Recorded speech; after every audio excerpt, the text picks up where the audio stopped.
எல்லோருக்கும் நமஸ்காரம். மார்கழி மாசத்தின் 14வது நாள் 14வது திருப்பாவை பாசுரம். உங்கள் புழக்கடை தோட்டத்து வாவியுள் செங்கழு நீர்வா நெகிழ்ந்து ஆம்பல்வா கோம்பினக்கான் செங்கல் பொடி கூரை வெண்பல் தவ தவ செங்கல் பொடி கூரை வெண்பல் தவ தவல் தங்கள் திரு கோயில் சங்கிடுவான் போதந்த தங்கள் திரு கோயில் சங்கிடுவான் போதந்தார் எங்களை முன்னம் எழுப்புவான் வாய் பேசும் எங்களை முன்னம் எழுப்புவான் வாய் பேசும் நங்காய் எழுந்திராய் நானாதாய் நாவுடையாய் நங்காய் எழுந்திராய் நானாதாய் நாவுடையாய் சங்கோடு சக்கரம் ஏந்தும் தடக்கையில் சங்கோடு சக்கரம் ஏந்தோம் தடக்கையில் பங்கைய கண்ணானை பாடலோரெம்பாவாய் பங்கைய கண்ணானை பாடலோரெம்பாவாய்.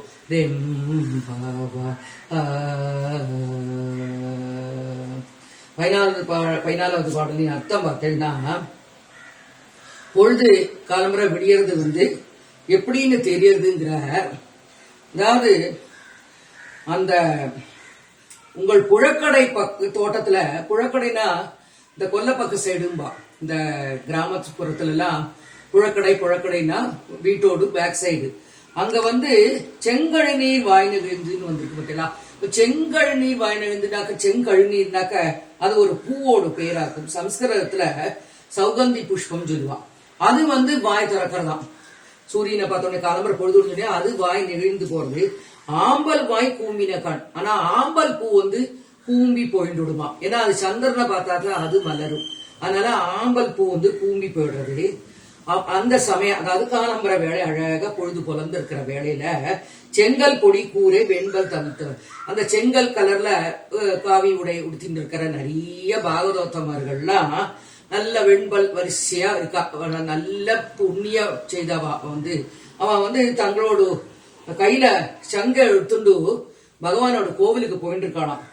தங்கள் திருக்கோயில் சங்கிடுவான் போதந்தார். அப்ப என்னது, கையில சங்க வச்சுண்டு அந்த பாட்டை பாடிண்டே பகவானோட நாமத்தை சொல்லிண்டே பகவானோட கோவிலுக்கு போறான். அப்போ பகவான் முதல்ல எங்களை முன்னம் எழுப்புவான் வாய் தான் பேசுறது. ஆனா முன்ன எழுப்புறதுக்குள்ள ஆளெல்லாம் தூங்கிட்டு இருக்காளாம்.